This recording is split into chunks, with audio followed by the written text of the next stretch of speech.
Hello there, welcome to the Green Technology video lectures.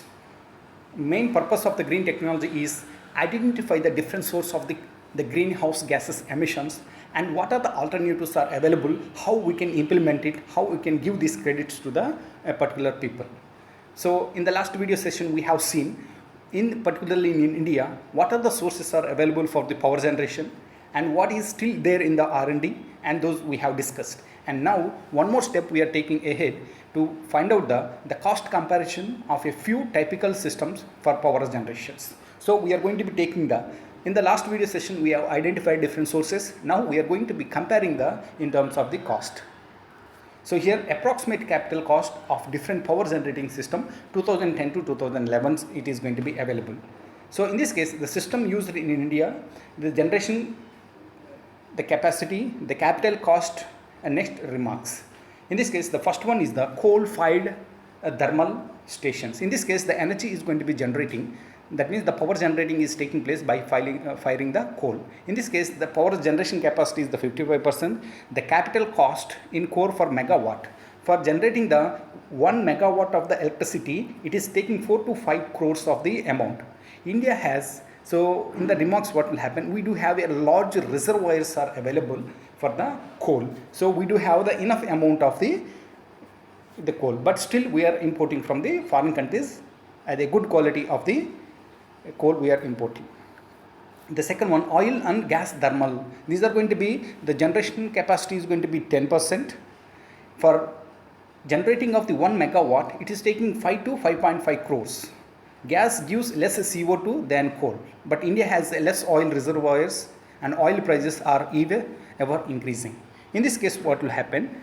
So in this case the CO2 emissions are going to be very less, the oil and gas thermal power stations compared to the coal-fired thermal power stations. At the same time the cost also it's going to be more than. So then in this case we are depends on the foreign countries. And the next one, hydro power plants. In this case what will happen? Generation capacity is going to be 26. Capital cost in crores that is going to be 5 to 6 crores it's going to be happen. The hydro is preferred where the sites are available. The no CO2 is produced, it is almost zero emissions of the carbon dioxide. It adds to water resources also, but the capital cost depends on the site and pop displaced. So in this case the hydro power plant is going to be the zero carbon emission thermal power stations, but it is mainly depends on the water resources. The next one, the wind energy. In this case at present we haven't given any kind of the generation capacity, but to producing the 1 megawatt it is taking 5.5 to 6.5 crores amount of money, and the low running cost, right? The CO2 produced almost zero, but possible only at the wind site. It is mainly depends on the weather conditions. So there we can see the solar panels. So solar voltaic cells, in this case the 6% is going to be occupied. The capital cost crore is going to be, so in this case the capital cost is going to be 8.5 to 9 crores it is going to be taking, but the maintenance cost is going to be very less, and the manufactured in India, China and other countries also they are going to be manufacturing. In this case the initial cost for the establishing of a solar cells is going to be 8.5 9 crores is taking. And solar concentrators. In this case what will happen, rather than so generally in the thermal power stations and the gas power stations, the heat energy they are using to conversion of the water into the steam. But in this concentration what will happen, the solar cells they are using, and they are going to be using the same, they are directing to the water, and the water is going to be converted into the steam. So in this case the first 400 megawatt plant coming up in the Rajasthan in India, they had a plan in this part. So but the capital cost is around 11 to 13 crores. Next, nuclear energy, it is already well established in Indian sector. It is going to be 3% only it is occupied. The capital cost is going to be 7 to 8 crores. Much land required, a severe risk attached to its operations. Next, a stringent straight biomass combustion. In this case 4.5 crores suited for rural areas and small units in this case. So because it is required the different types of the biodecomposed materials, so that we can get it this part. So it is very clear that the changing the downwards continuously from year to year. That means the cost, in this case we can see the renewable energy sources, their cost is going to be start to decreasing day by day, and case to case according to the local condition. The cost figures given in the table are therefore to be treated as only approximately. So 2/3 of the plants presently in India are based on the coal and oil, both fossil fuels. So then this trend need to change, and quarter of the plants are going to be hydro schemes.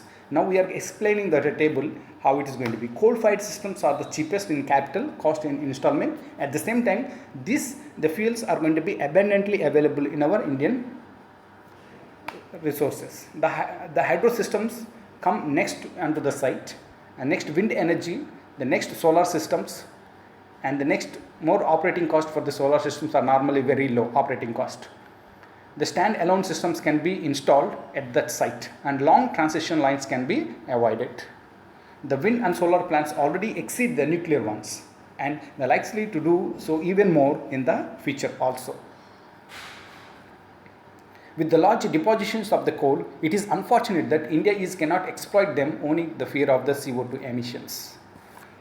So there is going to be a research has to be promoted to find the new ways of converting the coal asset into clear one and generating the electric power at the cost lesser than the wind as well as the solar energy, because India is going to be consist of huge amount of the reservoirs of the coal. So now they are going to be finding the different kind of the ways how we can convert the coal to get the clear less CO2 emissions in this part.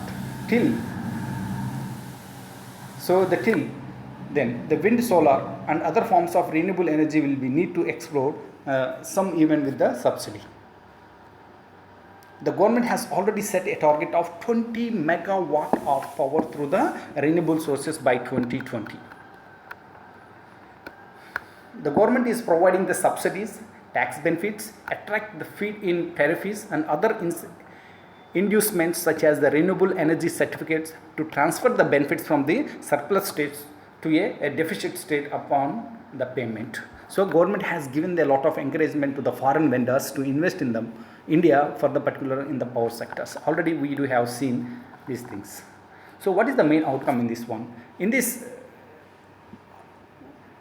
lecture we have seen the capital cost of different power generating system, and this is the initial comparison we are making at approximate level to find out C, and in this case the coal thermal power plants are the cheapest one, and the next one we do have, this is going to be solar power cells are going to be the highest cost it is going to be taking.